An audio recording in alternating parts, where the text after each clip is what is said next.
Hello everyone, back here with a very funky pattern this time. Defensive pattern number 6, Nimzo-Indian Prophylaxis. So here, yeah, I know, it looks like a very concrete position, like overly specific, not very general. What am I talking about here? Why is this a pattern? Well, this position does occur a lot in the Nimzo-Indian, and there are very similar structures that contain the move I'm going to show you. So here the idea is that bishop g5 is a very powerful move for white because they have this e5 move, they have f4, they have a very powerful kingside attack that can result after you allow bishop g5. So as black here, you have to play h6 or knight e8, both preventing bishop g5. And this is a very key idea in the Nimzo-Indian. It occurs in a lot of positions, not just this exact position I'm showing you here. Now this exact position is of course a bit of a skeleton position. There are usually pieces here, of course the bishop on c8 as well. And we're actually going to see where this position came from. But yeah, so the point is that you need to be careful of this bishop g5 stuff. So one thing to remember, it's this g5 move. So in many cases, h6 g5 to try to dislodge the white dark squared bishop is actually very bad. But the reason is a bit advanced, because in many cases the reason is basically that you just have this bishop. It comes like, okay, let's say you go bishop g5, your opponent plays h6, you go back, g5, and now usually the bishop comes to f2, and from f2 it applies a lot of pressure on the queen side, and eventually you have these also kind of pawn advances to really cement your dark square control. And yeah, from f2 also the bishop can come to e3 later and apply pressure with h4 types of moves against this kind of structure. So that's a bit advanced, a bit not easy to play for white to make use of the advantage. And in some cases there are these sacrificial ideas on g5, of course, but usually they don't work. However, in some cases h6 g5 does work. It is a good move in some cases. Maybe also remember that it's not something that's always present. Of course, this position, it's not static completely, like there's a lot of dynamism there. So maybe in a few moves this type of move would be good. So yeah, you always need to be aware of this g5 type of move. So how does the pattern play out? Quite simply here, you play either h6 or knight e8, both preventing bishop g5.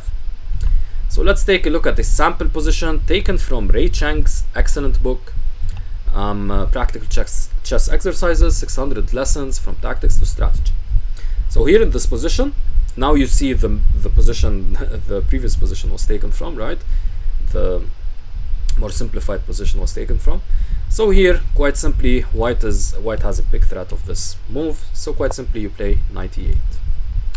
All right. So for our test, here we're going to see another Nimzo-Indian position, this time the Hubner variation. And this is the Hubner. White goes for knight d2, castles. And here the question is, what would you play as black?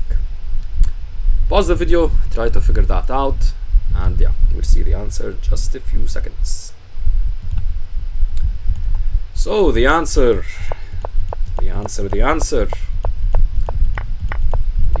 here in this Hubner variation is to play knight e8.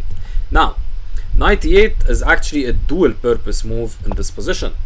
You're not only preventing a later, like white's plan here is to go f4, knight f3, take, and then like bishop g5. So not only are you preventing bishop g5, of course, currently and in the future, but you're also preparing your own break with f5. So this knight e8 move is a dual purpose move. It's usually played more often than h6, because h6 is just preventing bishop g5, while knight e8 is preparing your own break with f5. So that's very important in the Nimzo-Indian defense.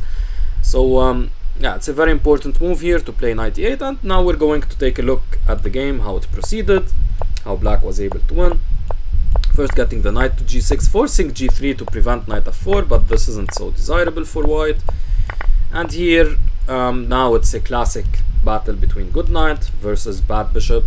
Now of course this bishop isn't like the classic bad bishop, but here, like, you know, these pawns are so whenever in the Nimzo-Indian you're having to face these pawns, it's just a very, very tough very tough way to play for white. A very tough position to play for white. So yeah, here, yeah, black is just infiltrating. White has no king safety to speak of, and eventually they start dropping pawns because the position is just so bad. Here they try to go for perpetual, but it's just not there, and they have to resign. So very important pattern here. Again, if you're a Nimzo-Indian defense player, you need to know it like the back of your hand. Now, it doesn't occur as frequently in other openings, but of course it's still there, but you have to be aware of it anyway. It's an important pattern. So with that, thanks for watching, guys, and take care.